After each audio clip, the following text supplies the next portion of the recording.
Welcome into episode 489 of the Skate Podcast. I am Brian DeFelice, joined by Bridget Prue and Scott McLaughlin.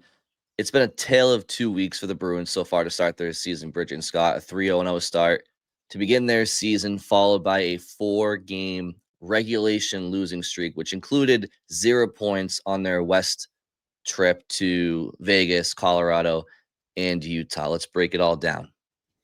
Yeah, I'll just go right into my opening shift because the we kind of got, in terms of post game reaction, heard two different things Saturday and Sunday. Saturday was clearly a very frustrated Marco Sturm, called out his top players, said that they were not the team's best players. He said, our grinders were our best players again, and if your grinders are your best players, then you're in trouble. Pasternak, Zacha, and Elias Lindholm all got benched for long stretches of that third period Saturday in Colorado. And then so Sunday, second part of the message sent was Casey Mittelstadt getting benched, which I know Bridget's going to get more into. But then the reaction coming out of this 3-2 loss to Utah was more upbeat. At least in his comments to the media, Marco Sturm sounded happy with the team's effort and said we did not deserve to go home empty-handed. And players seemed to feel better about it. They said they liked their game 5-on-5, but need to stay out of the penalty box. And I think there are strategic times where you build your team up, even if you know it wasn't really good enough. And I wonder if this is one of those times, or if Sturm and the Bruins truly believe that they played a really good game Sunday and just got, short end of the stick. Because I did not think they played a particularly great game in Utah. They talk about 5-on-5 play, and they generated very few chances 5-on-5. In the third period especially, it's a tie game, 2-2. And they go more than 15 minutes without a shot on goal to start the period. They ended up in the game with just 5 high danger chances 5-on-5. Your second line was completely invisible for, I don't know, the third, fourth straight game. David Pastrnak bounced back. That's what happened. David Pastrnak went from a bad game Saturday to a really good game Sunday, scoring twice. Other than that, and Jonas Korpisalo being good in net, I'm struggling to figure out where the positives were in Sunday night's game that this team can somehow feel better about coming home. Maybe you guys can help me out as we go through this. Maybe I'll be in a better place by the end. But coming out of that, I was like, I don't feel the same way that these coaches and players seem to feel, at least based on their post-game comments. Yeah, no, I had written a list of positive and negative things from the game, so maybe I'll be able to help you with that later. Okay, good. There wasn't a lot, but there was a list. So yeah, Scott, you kind of alluded to it. I wanted to talk about, for my opening shift, just the lineup changes, because they had largely stuck with the same lineup for the first 5 games, and then this back-to-back, since we recorded last, they changed it twice. And so the difference on the first game of the back-to-back was they had Zacha with Lindholm and Pastrnak on the first line, and then they dropped Geeky with Mittelstadt, and then Eyssimont, Arvidsson becomes a third liner, and they put Beecher back in. And Beecher was one of the bright spots, I would say, in both of the games, which we can get into as well. He hadn't played yet until this back-to-back, but he came in and looked good. He scored, and he almost scored a few times, actually. So there's that positive, but that's a fourth line positive, which they're gonna, that they would need a little bit more than that. But and then this past game against the Mammoth, another lineup change where they put the first line back together with Geeky, Lindholm, and Pastrnak, and then they use Zacha as a center on the second line because they healthy scratch Mittelstadt. And I'll read the quote that Sturm had before the game about benching him. He says, "Casey was okay. Do we need more from him? Yes, but there's a lot of guys too. Trust me. It's just, I think today it's a speed game. That's why a guy like Kuzi is in. So Kuzi is on the second line for this game. It's Kuznetsov, Zacha, Arvidsson as a second line. And then from there, Janelle Mitten, Asimont, which is been the normal third line, Beecher, Corelli, Kastelik, fourth line. And also, no, Hampus Lindholm again, which we can get into too. But the main thing being that they're healthy scratching a guy that's supposed to be your second line center, Casey Mittelstadt, putting Zacha there. And I just wonder what's the next move? Do they just put him right back in and it's just was a one game speed matchup like Sturm was saying? Or are we starting to see the tinkering because the scoring isn't there in the middle six and just trying to squeeze any bit of offense out? And then it comes back to the personnel question. Is it that the players aren't executing, or is it that it's the wrong personnel? And that's time to go try to pull up maybe an offensive guy from Providence, which is something we talked about last episode. We can talk about more today. Yeah, definitely have some thoughts on that and where Mittelstadt could or should fit in this lineup, should he be in the lineup at any point. So again, we knew that going out on this road trip for the Bruins, they were going to be facing a lot of talent and a lot of speed. Even Utah, they're not as much of a NHL heavyweight as Vegas or Colorado has been and still is, but Utah has a lot of speed and skill as well. And they're definitely an emerging team, and I think should be contending for a playoff spot right down to the end of the season in the Western Conference. And of course, they played Tampa Bay in the final game of their homestand, which also has obviously more speed and skill than Boston. And it was great that the Bruins got an opening night win in Washington. We love that. It was nice to see a feel-good overtime win over the Blackhawks in a home opener that was a back-to-back for the Bruins. So lowly opponent perhaps, but tough scheduling situation. And even though Jonas Korpisalo stood on his head and helped them get that win in overtime, they got the win. Then they took care of business against Buffalo. That's great. It's Chicago and Buffalo. But what we really wanted to see now was, okay, how are you going to do in this gauntlet of a stretch of October now where you see Colorado twice, you see Florida, you see Tampa Bay, Vegas, others as well. And so far, the Bruins have registered 0 of a possible 8 points in the most recent 4 games. And their lack of talent, speed, and depth is on full display against some of these teams for much of play. There's also been moments of good. But ultimately, when you have a team that I think, and we've all talked about it, but when you have a team that lacks depth and talent, and when I say depth, I mean just true scoring skill. Like their depth players this year have been pretty good for the most part. So when I say that, I'm not really talking like the fourth liners. I just mean high-end scoring depth. When you don't have that, your margin for error is just so much thinner than much of the rest of the league. And we've talked about it with the Bruins in the past where they've had really solid teams. Can they win on their B game and even their C game? And when you're really good, yeah, you can.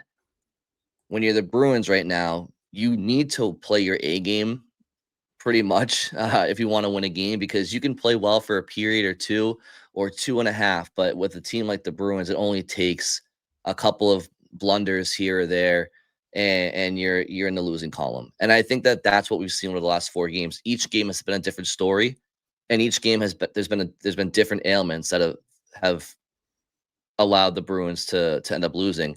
You look at the Tampa Bay game. You can blame that on not being ready to go. One of your leaders had a bad game in Charlie McAvoy. You look at the Colorado game. One of your leaders had a bad game in David Pastrnak. But then again, on most nights, they're the reasons that you are winning. And in other games, they played well, but the depth didn't really show up. Or sometimes the penalty kill was shit against Vegas. It's been good all year. Besides that, other games, the power plays let them down. So when you're offensively challenged and your roster is lesser than most teams, there's always going to be something. And I just don't see that changing with this Bruins team as currently constructed. And it's not going to get much easier the rest of the month here. No, you're exactly right. It's like there's almost no margin for error. If one thing is off, it feels like if they're facing even a remotely good team, it feels like they'd probably lose that game. And that's just it's a tough formula. It's tough to have to constantly be in close, low scoring games where you make one less mistake than your opponent or your special team steps up in the key moment. Like you'll win some games that way. And I do think even in this losing streak, we still see a team that's more competitive than last year. So that's worth something. Maybe it keeps them hanging around, but to be in the top half of the league and make the playoffs, you got to do more than just hang around and break even against, break even against good to mediocre teams. Like, that they've lost. I mean, the first 2 games of this road trip, like I know they both end up being 1-goal games, but for large stretches of those games in Vegas and Colorado, they really weren't in the game. Credit to them for fighting back, and maybe you catch those teams easing up a little bit once they get up a few goals. But I don't think we expect this team right now to beat Vegas and Colorado. So, okay, fine. If you want to write those off and say, well, at least they made it competitive and they didn't just roll over and lose 7-1. Okay, like that is something. I don't want to be totally dismissive. But then you get into a game against Utah and it's like, all right, these are Utah's the kind of opponent, like we think probably a fringe playoff team, maybe in, maybe out, where you should be in the game. And they were. This was a close game all the way through, 1-goal game the whole way. But you came up on the short end because they just did 1 or 2 extra things than you did. You committed the one critical mistake in the third period of a tie game where Murat Husnudinov turns it over, trying to exit the defensive zone, and a second later, Dylan Gunther's blasting a one-timer past Korpisalo.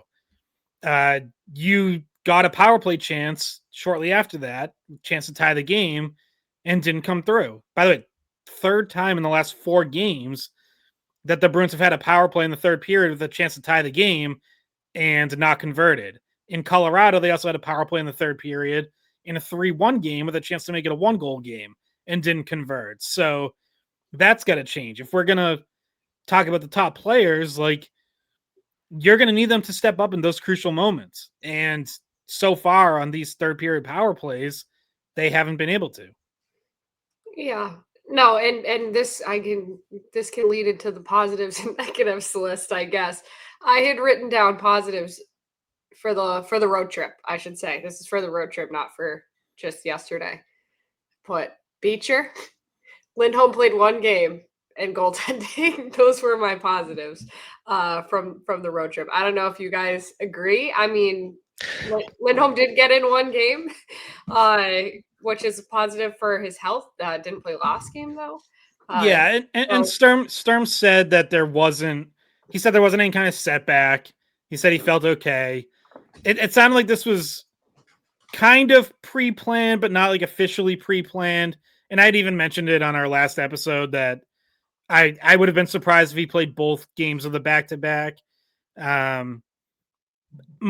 My guess is they probably left the door open just in case, hey, maybe he comes out Saturday night and he actually does feel great and there's no issue and we can throw him right back in there. But I think if there was any sign of any kind of soreness or he's only 75%, like that they were going to sit him the second game. So Bridget, you mentioned a couple of positives, and one of the ones you said was Johnny Beecher. Now, as somebody who's been very critical of Beecher, I was happy to see how he performed in his season debut, and I also thought he played well in Utah in his second game. So if that is the Johnny Beecher that the Bruins are going to get most nights than not, then he's a player that you can utilize in an NHL lineup when he has that type of speed. When he doesn't use his speed, what good is he? And I've just found that too much last year and throughout training camp, I didn't see him using it enough. But the good news is I think he was using it in this most recent stretch. So that is a positive. You're right. The goaltending, I think Vegas was a fluky game. We talked about it. There was some fluky goals, but for the most part this season in general, despite the 4-game losing streak, I think Swayman and Korpisalo have both kept the Bruins in many games. Lindholm returning, despite the workload management, was a positive. I'll give you one more positive. I thought that in 2 of their 3 games on the road trip, they started on time. And that's something that led to the loss against Tampa Bay. They didn't start on time. So you go to Vegas, you get a 1-0 lead early on from Tanner Jeannot. You even have a 2-1 lead late in the first period. Now, I mentioned on the last episode, I didn't like how Vegas responded within a minute and a half after both of those goals. That's not the sign of a good team. But they started off strong in Vegas, and they started off strong in Colorado. Aforementioned Beecher with the goal on a nice slap pass from Charlie McAvoy. So the Bruins get the 1-0 lead. And I thought for the most part in the first period, they played well. But then David Pastrnak had the first of 2 costly turnovers in that game. The first one being in the first period where he turns it over in the neutral zone, a pretty careless flip pass to nobody. Well, it was to somebody, but they're wearing an Avalanche sweater. And then, Nathan MacKinnon does the rest. And then Casey Mittelstadt, who obviously got scratched against Utah, loses a face-off clean in the D zone to Gabe Landeskog, and a second and a half later, it's in the back of Boston's net.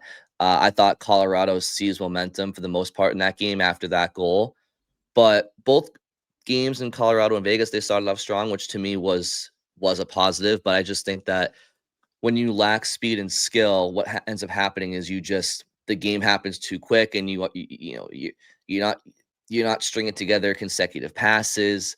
You're getting hemmed in your own D zone, and you're chasing the game, and that's why they end up finishing the games weaker than when they started them. Yeah, I thought even the Utah game, 5-on-5, I thought they played well most of the first period. Now they give up an early power play goal, and a bit of a lucky bounce there. Literally goes off, partial whiff of a shot goes off Logan Cooley's back and in. But shots, I think at one point were 7-2 Bruins, and 5-on-5. Like I said, they had some early control in that game, and then they end up scoring a power play goal of their own late in the first, from Pastrnak on a nice little one-touch pass from Zacha in the bumper spot. So you come out of that period 1-1, and should be feeling good. And then Pastrnak scores again. A little over 5 minutes into the second to make it 2-1. This time, at least they didn't give the lead back right away. They held it for about 10 minutes, but still ultimately weren't able to keep it going into the second intermission. And then, like I said, they just didn't do enough in that third period. It's not like they were giving up a lot at the other end. I didn't think Korpisalo was getting peppered in that third period. But it's a tie game. Like you can't just be satisfied with low event hockey. Like that almost feels like you're playing for overtime. And you got to take some chances to try to win the game. And they just were not generating anything offensively in that third period Sunday night. So, and like I said, like that's been, I think I'm more concerned about that than the numbers would even indicate. Cause like all their offensive numbers right now are on the surface, all look middle of the pack. Like in terms of shots, goals, looks middle of the pack. And you'd be like, yeah, you know what? I'd probably take that from this team. Clean up the defense, keep getting the goaltending. Special teams have to be better. By the way, you have to stay out of the box. First of all, this team has taken the second most minor penalties in the NHL this season. That was a problem last year early on as well. Like that has to stop. This team, their penalty kill has been very good. That is a much needed change from last year, but you can't keep putting as much stress on it as they have been. But yeah, I mean, 5-on-5 though. Want to guess where this team ranks in high danger chances? 5-on-5, high danger chances created. Like, I feel like it's really low, 30? and 30. yeah, I'll just say dead last. Yeah, dead last. Okay. That's They what it have seems created like. at 5-on-5. They have created the fewest high danger chances in the NHL. Are you guys surprised based off of what you've seen? Like, is that a surprise? Because it's not surprising to me. No, it's not. I think my reason to bring it up is again that this looks like a middle of the pack offense if you just look at the raw numbers, and I actually think there's a reason to be concerned that it's not even going to be middle of the pack once everything kind of evens out and some shooting percentages normalize and all that stuff. Like that they're not creating enough good chances. Yeah, and there's not enough players creating enough good chances, right? Like when you only have Pasternak and say Geeky creating high danger chances, then like a one-off from like a third line guy or something like that. I mean, just look at who scored on the road trip. It in the last 2 games, it was just Beecher and Pasternak. And then in that crazy high scoring game in Vegas, it was nobody from the second line scored. It's depth scoring, and it's Janot.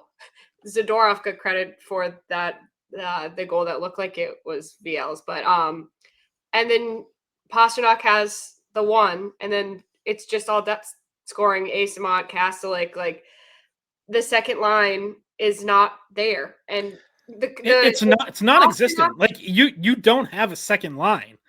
I mean, it's not even, and it's even the first line besides Pasternak. Like it's Pasternak, and then it skips over the other 5 guys in the top 6, and then it's the third and fourth lines that are scoring.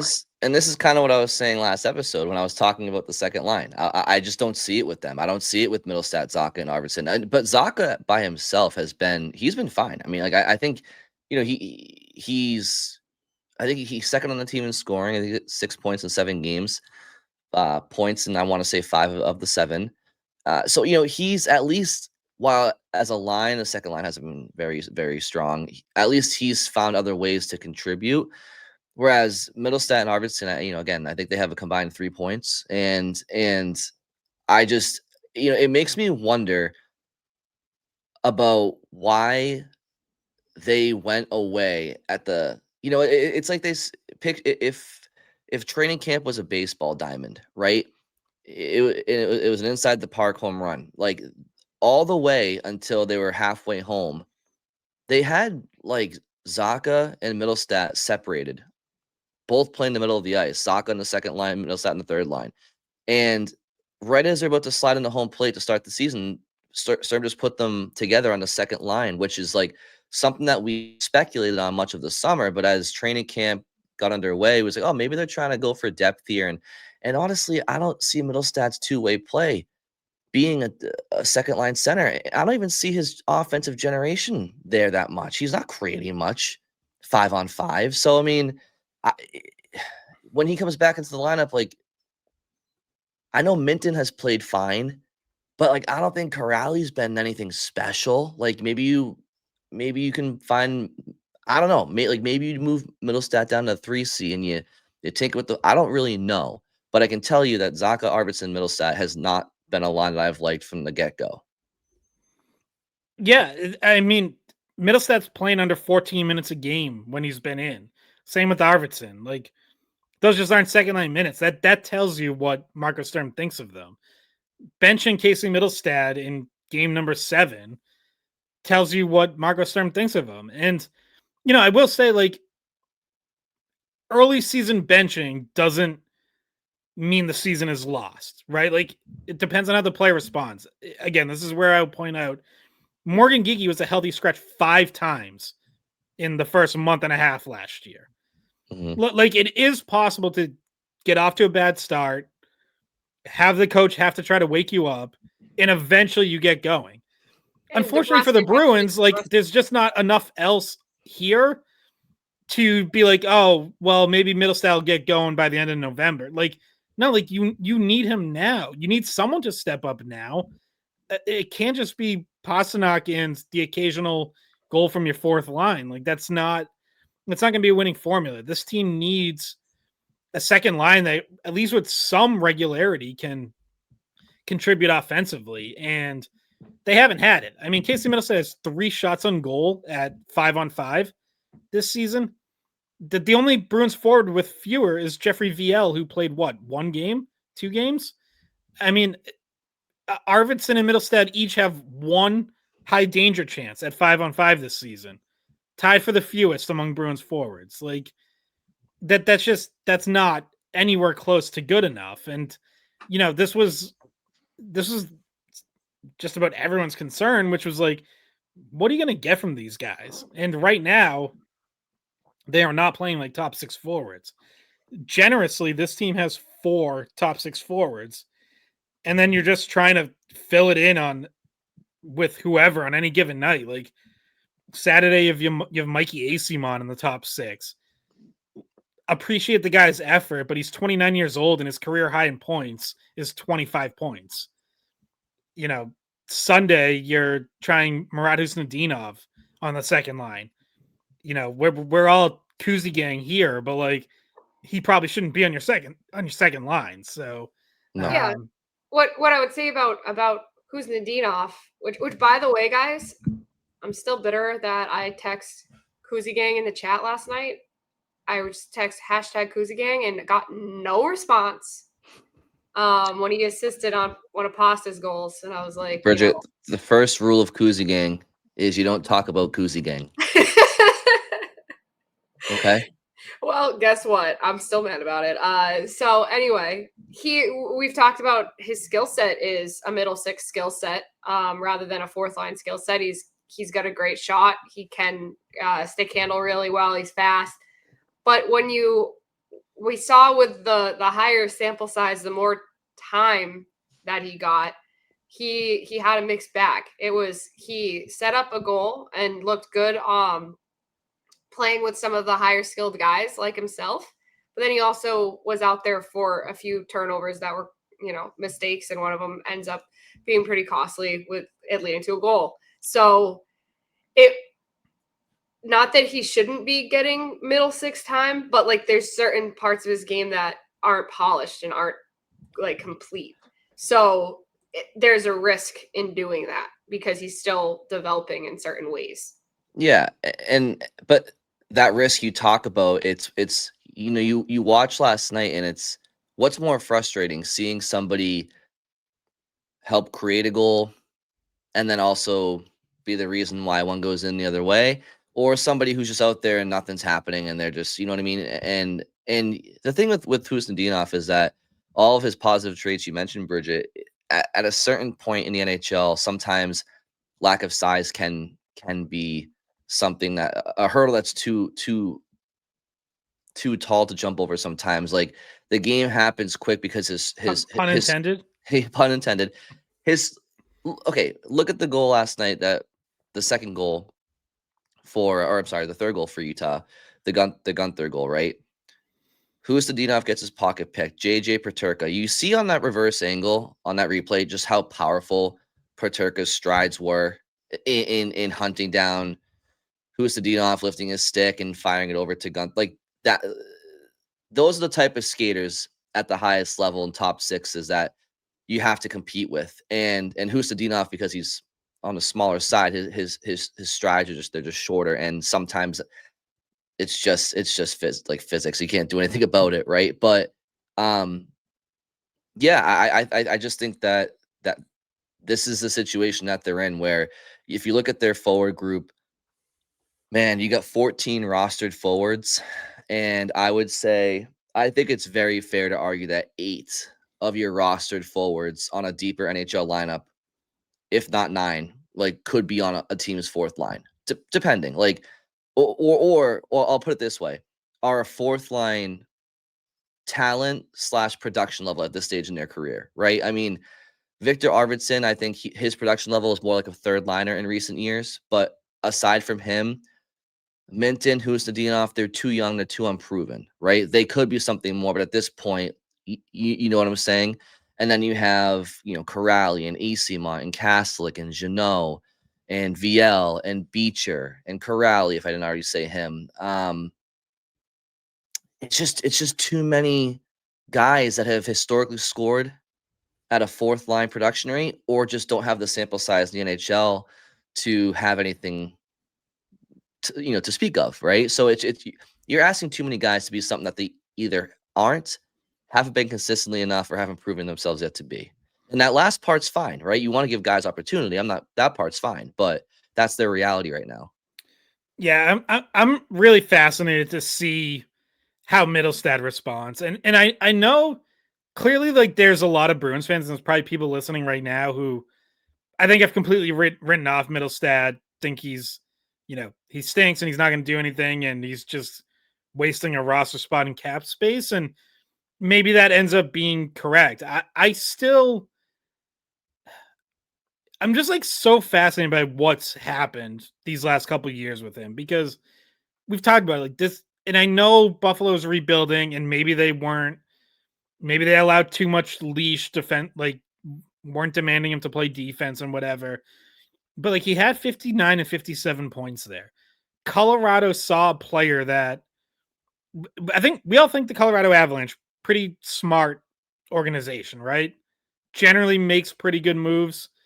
That's a team that's added players from the outside who have become kind of core pieces there. Whether it's a Josh Manson or Arturi Lehkonen. They saw something they wanted in Mittelstadt. They thought he could be their number 2 center. By the way, then he came in for, a third of a season. And then they re-signed him to a 3-year deal. So what they saw in that half a season when they first got him, they liked. They signed him to a 3-year extension. That was just summer of 2024, before the 24-25 season. Like what has happened since then? He had a bad year in Colorado. They want to ship him out. They trade for 2 other centers to replace him because he wasn't good enough to be their second line center, and he wasn't the kind of player they wanted on their third line. So he's out. Brock Nelson and Charlie Coyle are in. Mittelstadt really struggles when he gets here, but again is playing with a bunch of AHLers, just a very weird situation. All right, throw that away. Summer to reset. He says all the right things. Bruins management says the right things about him, say that it looks like he's had a good offseason. And now game 7, he's getting healthy scratched. Like, I don't get it. It's like there was a much better player than this in there at some point. And I don't know why or how it's just gone away in less than a year and a half. Like it, and I don't know if they can get it back. Like that remains one of the most interesting questions about this team, and about Mittelstadt is like, does that player ever come back, or is it just gone and the Bruins are stuck with this version of Mittelstadt, who, by the way, like you're not moving that contract right now, and he's not an expiring contract either. He has another year after this, so you got to figure something out. Like you can't have a $5.75 million healthy scratch every night.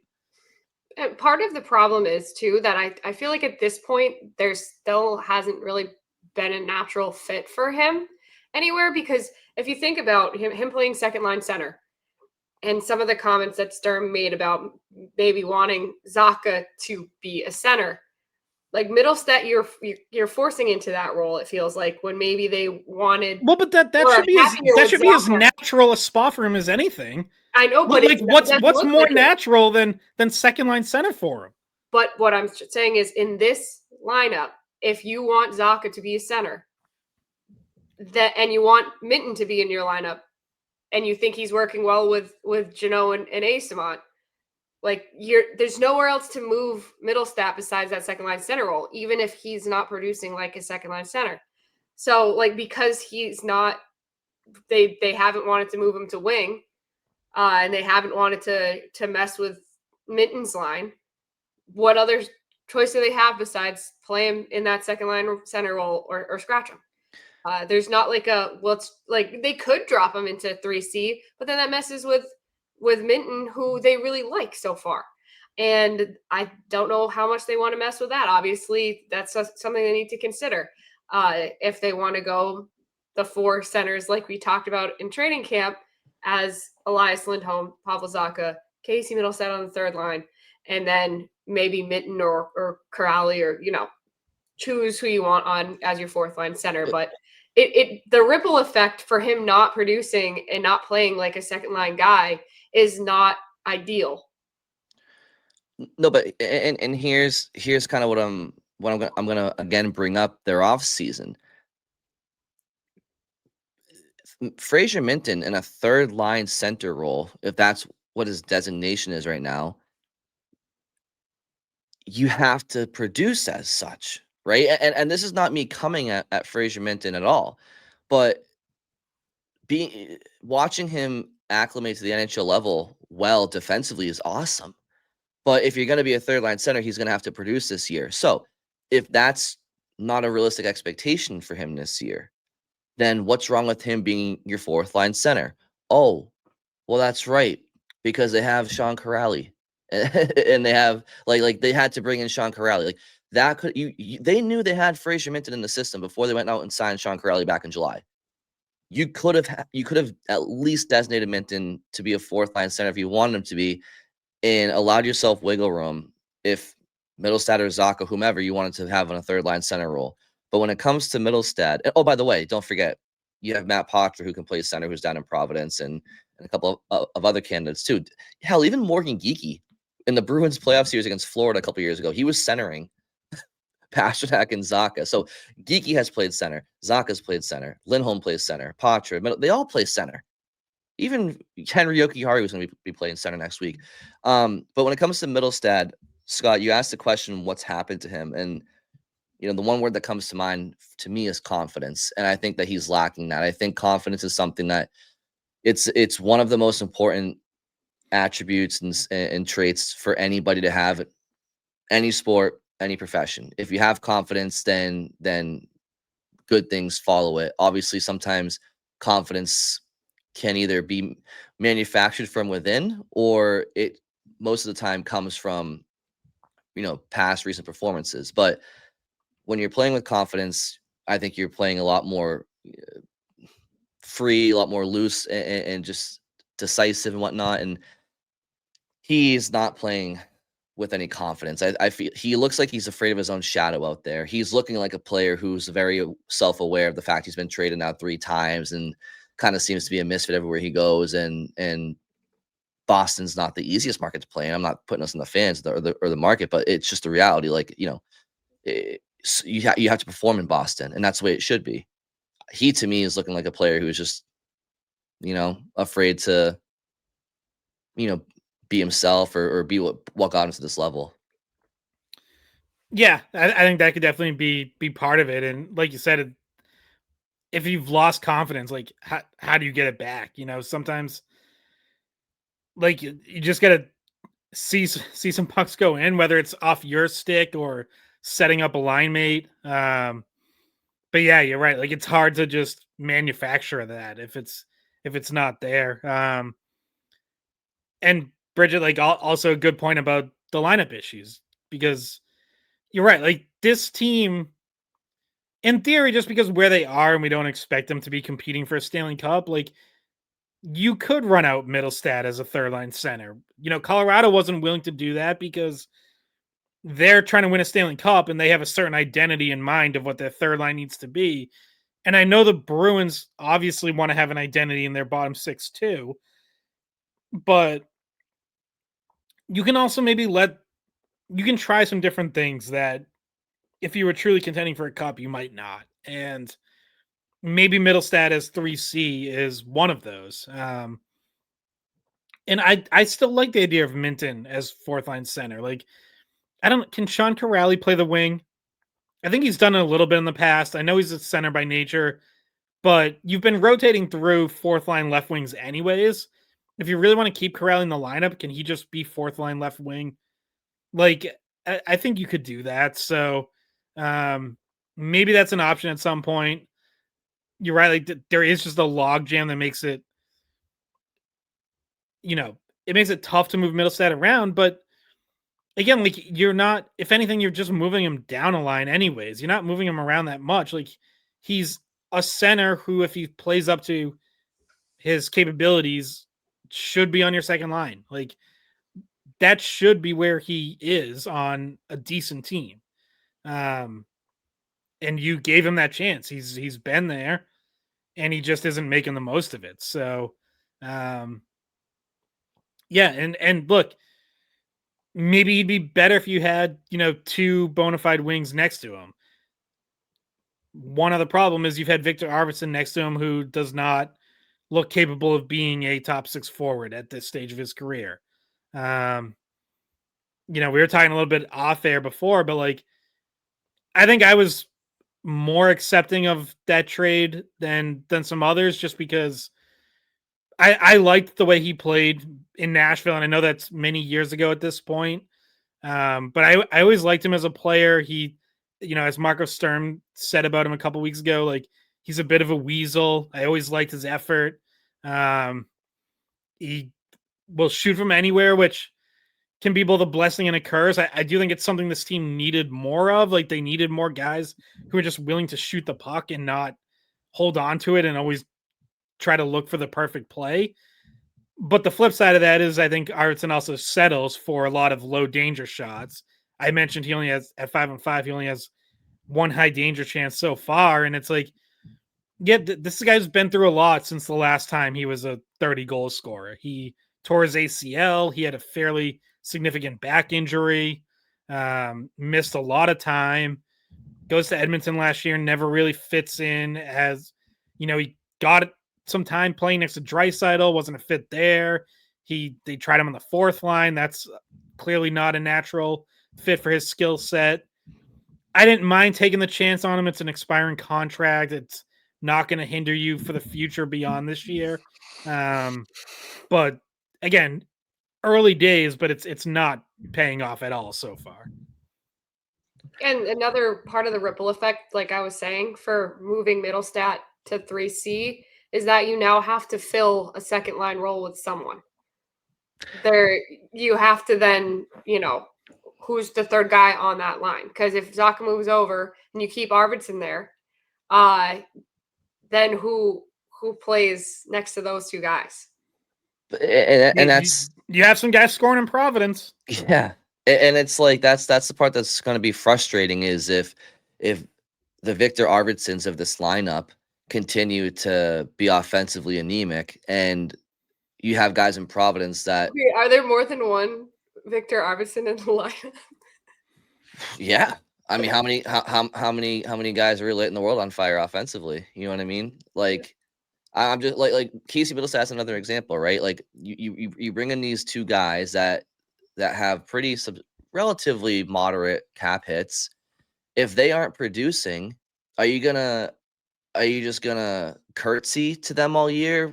I know Mittelstadt just got scratched, but I'm talking like, if they continue to not really bring much to the lineup from a production standpoint when they're being paid and expected to do so, whether I think it's in their skill set or not. Like Mittelstadt, I think, can do it more than Arvidsson, obviously, but you can't, if the guys if a couple of guys in Providence that were on the bubble of making this team in training camp, if they continue to play well, but let's just say let's say it's December, mid-December, and Victor Arvidsson has 8 points or something, but Matt Patra or Blumel or Steves or somebody, Lysell, somebody has a point per game or more in Providence.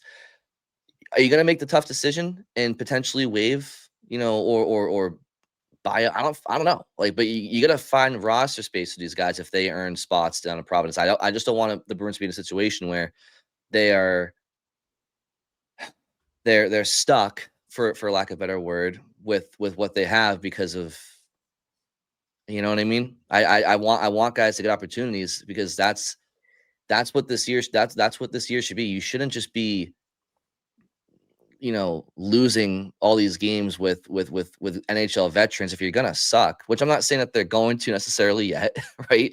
I just think it's gonna be a struggle for them to make the playoffs. But you, at least if you're gonna be low in the standings, you still want to be developing along the way if you can. And I don't want them to lose sight of the developmental part of this process for the organization, right? So like I understand you bring in some guys in the offseason because you want to get back in the playoffs, but if it's clear that might not be the case, will they make those hard decisions before the trade deadline, or will they wait till the deadline to see if somebody will take Arvidsson for a penny on the dollar? You know what I mean? Like that's all I'm trepidatious about. I just want to make sure that they don't lose sight of the developmental part of this. Good word. Thank you. And like we talk about Providence. We talked about Lysell already has 3 goals, which it was a hat trick. It was on the same game. 4 guys are in the top 11 in points in the AHL from Providence. I think Blue Mel maybe would be the most natural person for the first call up because him and Zaka were together in preseason when Blue Mel was doing well. He and his fellow countryman Zaka seemed to have some chemistry. So maybe he's the natural first person up, and because he gets shots off, and he's gonna get more volume, and you have to tell him like you need to do this to an extreme extent. Make this your priority to try to create some of those higher danger scoring chances. I could see that. And then if you wanted to give Patra a chance over Blumel, you would just keep Zaka at wing and put Patra as your second line center, which also isn't ideal. But that is a role that we think that's where, if he does end up being a regular NHLer, that could be where it is, a middle 6 center role, and his offensive upside could fit there. Yeah, I would also throw Fabian Lysell in there as someone who I would consider for a call up, because with Arvidsson struggling so much, like you need help on the right side after Pastrnak. Fabian Lysell is a right winger. He's a natural winger. I think this lineup could also use more speed, and he is fast. Like, again, am I expecting Fabian Lysell to come up and be the solution and like solve the Bruins second line issues? No, honestly, I wouldn't expect that of any of those guys. But again, right now you have on any given night 2 guys on your second line who really haven't earned a spot there and aren't giving you enough. At some point, it's like, yeah, you might as well try some younger guys and see what you have there. Can I ask you guys a question? I just want to shift gears real quick to the blue line before we get to the end of this episode, which is Andrew Peeke is a pending UFA. Okay, I've liked his game for the most part throughout his time in Boston. I think that he's ideally a third pair right shot defenseman on a deep blue line. Yeah, I do. Could he be that for the Bruins in time? Potentially. But at the same time, the Bruins have recently signed over the summer Henry Jokiharju to a 3-year deal. We talked about when Hampus was back in the lineup, who sits out, Harris or Jokiharju, and we all said it should have been Jokiharju, and Harris should deserve to stay in the lineup. When Lindholm came back, it was Harris who actually was the scratch. In Utah, Jokiharju is on the ice for 2 of the goals against. The first one, which was the one that tied the game on a 4-on-4, he just got caught running around in D-zone coverage, man-on-man coverage on a 4-on-4 situation, and allowed an Ian Cole pick to derail him and take him out of the play. And then on the Hustadinov turnover, which, again, that's a Hustadinov turnover, but Jokiharju was late to challenge Gunther on his one-timer in the slot, and that ends up in the back of the net as a game-winning goal. Right now, my top 6 has him out of the lineup. I don't care if Jordan Harris has to play on the right side as a left shot defenseman. I think his skating and his offensive and transitional ability on this offensively challenged Bruins roster is a welcomed addition, and I don't think Jokiharju does nearly enough to say that he should be in the lineup over Harris. How are you guys feeling about a 3-year commitment right now to Jokiharju. I know things can be moved around and traded and whatnot, but with Peak as a pending UFA, just seems like it seems to me like it's got to be one of those two guys, right? Like if we're talking the right shot, it's got to be Peak or Jokiharju. Like you can't have both of them going forward long term. But the problem is, like I would rather Peak, but they got Jokiharju on term. So what are your thoughts on that situation on the right side of their blue line? I don't love it. I was surprised they went 3 years on Jokiharju in the first place. Like, I think, we had talked about it and we kind of, I think at different times almost like assumed he was going to be gone. Like they're just going to let him walk. I think And our pre-season or our off-season episodes where we were building, the roster out and with free agency and all of that, like I don't think he was on our roster. I mean, we were trying to bring in somebody from the outside to fill that spot because we just thought they might let it expire and that be it. Yeah, and right shot defensemen like scoring forwards ended up being one of those things where there wasn't anyone who actually got to market. Dante Fabro re-signed beforehand. Aaron Ekblad didn't get there. Like I don't know that there was any obvious upgrades better, but I mean, what was Jokiharju's market? Like, was he going to get better than that on the open market? Maybe just because there weren't other options. But yeah, I thought it was some. And Sweeney was talking about re-signing him like draft night, before you even got to July 1. So it seemed like keeping Jokiharju was part of their plan all along. And I don't really fully understand why. Like he's just at best, he's just like a kind of mediocre, he's their type of third pairing defenseman. He's played more minutes in the past. Maybe they thought there was something more there. To me, I think Peak clearly looks like a better player,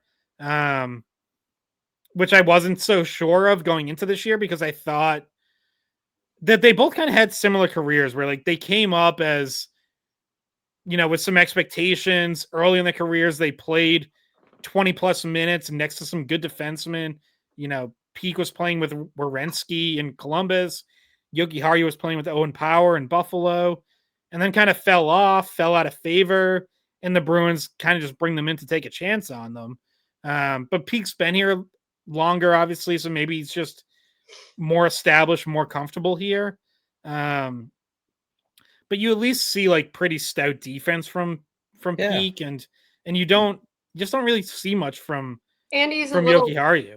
He's more physical. I like Peak. Like I obviously nobody's probably had great numbers right on the Bruins the last calendar year plus, and I don't expect those numbers to get much better this year because they're going to struggle to score as a team. But he's a pretty dependable. Again, if he's a third pair guy, he's a pretty dependable, just safe, risk adverse, like stay at home physical defenseman. Like he's kind of not comparing the players exactly, but in a similar way where for years you could stick Adam McQuaid or Kevin Miller on your third pair and just know that you're just going to get steady third pair minutes from them and guys that just they can take hits, they can make hits and clear out the front of them. Like he's not a perfect player, but I like him and I just find myself thinking I wish he was the guy that they had on term right now for 3 more years, through he's 28, I think 27, 28 through his prime, than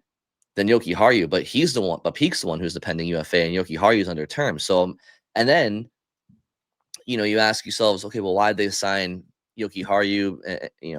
Well, because look at their right, like I want to grab Don Sweeney and stick him in a room. So, if we could reach out to Bruins PR, maybe they can let me do this, but, and ask him, Donnie, what is your plan for the right side of your blue line beyond Charlie McAvoy? Because your center, your right shot defenseman depth in this organization is Charlie McAvoy, who's he's a number one, right? Peak and Jokiharju, one of whom is playing top 4 minutes probably, obviously, and the other one is rightfully slotted in the third role. But then you have Victor Soderstrom, and beyond him, Ty Gallagher. That's your organizational right shot defense depth. Now, nothing against Ty Gallagher. I think Ty Gallagher could have he could have an NHL future, I think, right? In a similar type, role, like a third pair right shot defenseman. I mean, he's down the ECHL now, so he's got a ways to go. Yeah, well, fair enough. I didn't even realize that. So I mean, it's really a long shot for him. Soderstrom, he's a former first round draft pick, and he's a project, but he's he's a journeyman at this point. Let's call it for what it is. So it's like, Don, what's your plan? Well, we brought in Henry in the offseason, and he's here for 3 more years. And okay, thanks, got it. But seriously, like, what's your plan, Don? You gonna draft a right shot defenseman anytime soon, or are you just gonna keep drafting left shot defensemen? I mean, I don't get it. Is it Frederick Brunet learns to play his offside? Like, is it? Are you hoping and praying Rasmus Anderson leaves Calgary? Like what is their plan at that position? Yeah, and you guys know this. I'm not sure how much I've said it on the podcast, but I was pretty low on Jokiharju last year. I thought he made a lot of mistakes. I just thought he just seemed a little bit lost at times in his coverage, and I wasn't high on them re-signing him. And I try not to be unfairly critical. I don't really think this is a case where it is unfair. I never wanted to pile on him, but I just really didn't think he was defensively solid enough to be in a third pair role for the Bruins. And it's obviously you notice a big drop off when you're sending away Brendan Carlo and Jokiharju is the new defenseman that's in the system. And those are two very different players. And I don't know. I always thought it was just a temporary thing.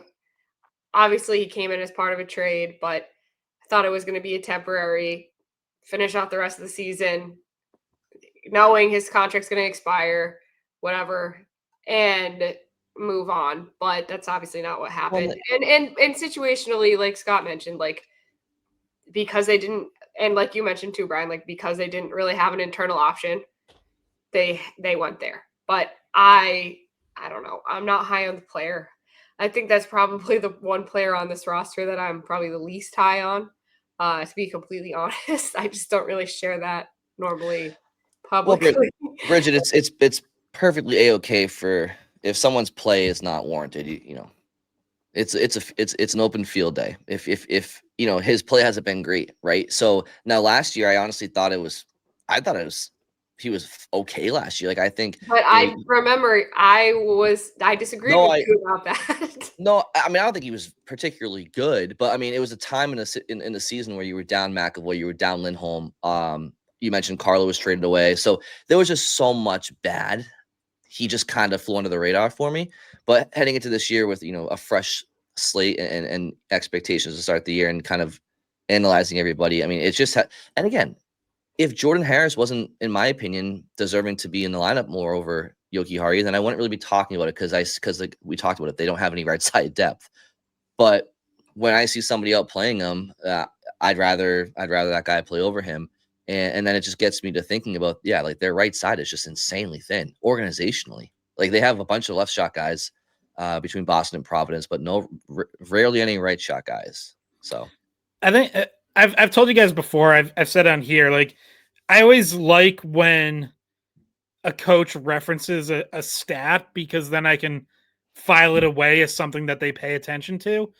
Marco Sturm, maybe last week, or it was at some point when he was asked about Jordan Harris, and he said, I look at scoring chances for and against when they're on the ice, and specifically talking about Harris, said he really hasn't been on for many scoring chances against.